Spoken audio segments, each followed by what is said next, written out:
I wrote this Dvar Torah before Shabbat, before we knew what was going to be happening, but it seems to me that it gets even stronger in lieu of current events.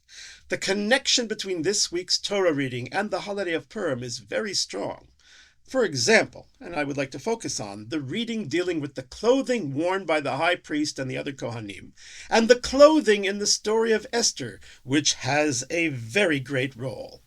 Starting with Vashti's refusal to appear in immodest dress, to the sackcloth that Mordechai wears when he hears the bad news about Haman's decree, the royal wardrobe that Haman is forced to dress Mordechai in, and of course, the magnificent garments he gained when he became prime minister.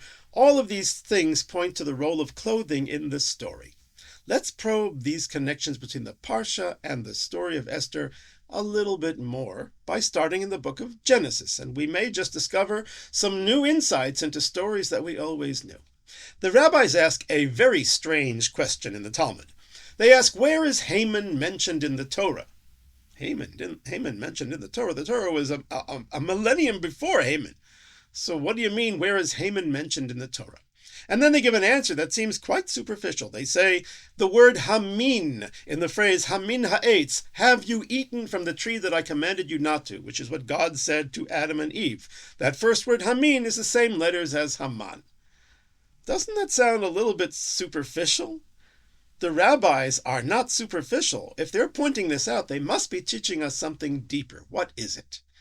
So the Torah commands that the high priest must wear glorious garments for honor and beauty. Obviously, this honor and beauty are not egotistical things or status symbols. All the things that we have in this world are merely tools. Use them for a selfish purpose, they become sinful. Use them for God's purpose, they become a positive commandment. They become our teachers. So Aaron's glorious garments were clearly God's command, and therefore he must learn from them. So what is the main purpose of these garments? Let me suggest something theatrical. It is well known that clothing has a tremendous psychological impact upon the wearer. The Mossad agents who captured Eichmann knew it was him when they had him put on a Nazi uniform and saw how his whole body language changed. So the clothing that the Kohen, that the high priest wears, has an immediate and profound effect on his bearing and his behavior. With this understanding that clothing really can help make the man, as they say, we can come to a remarkable new idea about some stories in Genesis. For example, Jacob, who is known as the man of truth, tells the most blatant lie when he comes into his father Isaac to get Esav's blessing, and he says, I am Esav, your firstborn. How could a man of truth say such a thing? The answer came to me suddenly, because he was wearing Esav's clothing. The impact was immediate. I'd like to note that I don't believe that Rebecca even told him to dress up as Esav at all. All she said was go get some lambs and she would prepare them, and that he would take them into his father. It was Jacob who assumed that he had to dress up as Esav, and Rebecca assisted him because, well, time was of the essence. Nonetheless, wearing Esav's clothing made it easier for Jacob to say what he said.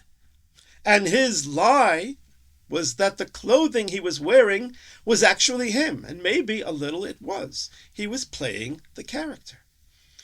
The next major role that clothing plays a part in relates to Joseph. Why did Joseph have dreams of leadership and greatness, of sheaves of grain and stars, suns and moons bowing down to him? Because right before those dreams, his father had given him royal garments, a magnificent striped coat, the cloak of a king. It changed Joseph's vision of himself, which expressed itself in those glorious dreams. Indeed, the rabbis give as one of the reasons why the Israelites merited redemption from Egypt the fact that they did not change their clothing. They did not change their morals and their modesty. So certainly the clothing that the high priest wore helped elevate him to the highest spiritual levels. It affected him. And this may also be hidden in an oft-overlooked wardrobe detail in the book of Esther. When Mordechai orders Esther to go to the king and beg for her people, she's reluctant. She's even afraid. Because if the king hasn't called you and you show up unannounced, there is an automatic death penalty, and the king hadn't called Esther for 30 days. It seems like she had lost favor in his eyes. That could be dangerous. The only time when that death penalty is not given is if the king reaches out his scepter to the one who enters without permission. But she has to go. She has to go to the king. So what does she do? Says the book of Esther, quote, "And Esther dressed Malchut, in kingship." What a phrase. It doesn't say Bigdei Malchut, royal garments, but it literally says kingship. She chose the clothes that would compel Achashverosh to reach out that scepter because she would come in as royalty. And thus Achashverosh would agree to grant her wishes of up to half the kingdom, appropriate to someone who dresses as royalty, the power of clothes to shape us. But what knocked Amalek down to the lowest spiritual levels? Let's talk about them, because Haman was an Amalekite. Perhaps it was the lack of clothing. Remember our question about Haman in the Torah. Well, the word we found, hamin, have you eaten from, comes right after Adam and Eve became aware of their nakedness. Why did eating from the tree of knowledge make them aware of their nakedness? One word, judging. The serpent promised Eve that if they ate from the tree, they'd be like gods, lowercase, meaning judges who know good from evil. And I believe that their sin was not just that they ate from the tree, but that they became aware of their nakedness. In other words, they were judging themselves and losing respect for themselves. Their inadequate feelings overcame them. And that led directly to Cain, whose inadequate feelings made his brother's success all the more intolerable. And he took it out on Abel, who he felt was his superior. That's what the rabbis mean when they point their finger at this section to find the source of Haman in the Torah. It's the psychology of Amalek, feel inferior, but blame those who seem successful and worthy, and that is the nation of Israel. And it's the same today.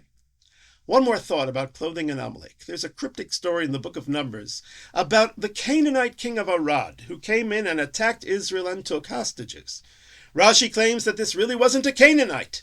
He was an Amalekite king.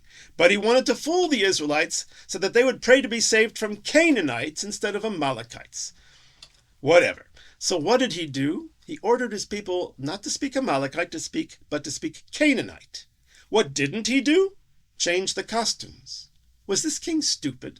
When you stand across the field of battle, you don't hear what they're saying to each other, but you sure as heck see what they are wearing.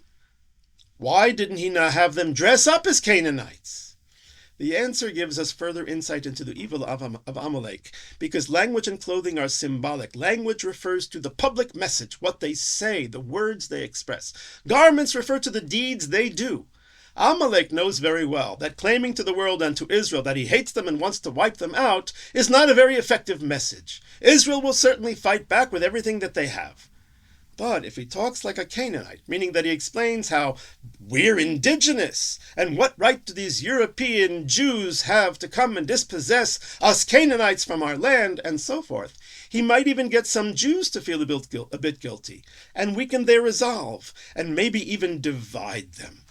And thus he thinks he'll be able to destroy them. So his message to the world is one of the Canaanites, be the victim. But his extreme cruelty and violence are the garments, meaning the deeds of Amalek. And this battle continues in every generation. The only thing that will defeat this is the holy name of Hashem. And the Kohen Gadol had God's name written on his garments, so he had to behave as one who bears that name. And we who are called a kingdom of priests, a mamlechet kohanim v'goy kadosh, and a holy nation, must also carry God's name in our sanctified behavior. And when we are a holy nation and kingdom of priests, God brings us on eagle's wings close to him. The rabbis comment why the metaphor of eagle's wings is so beautiful. It's because the eagle soars the highest and has no fear of another predatory bird above her. So she puts her young there on her wings so that they can be protected from the only danger, the arrows of the humans on the earth below. As Hashem protected us then, so may he protect us now as we soar on eagle's wings as a mamlechet kohanim v'goy kadosh, a nation of priests and a holy nation.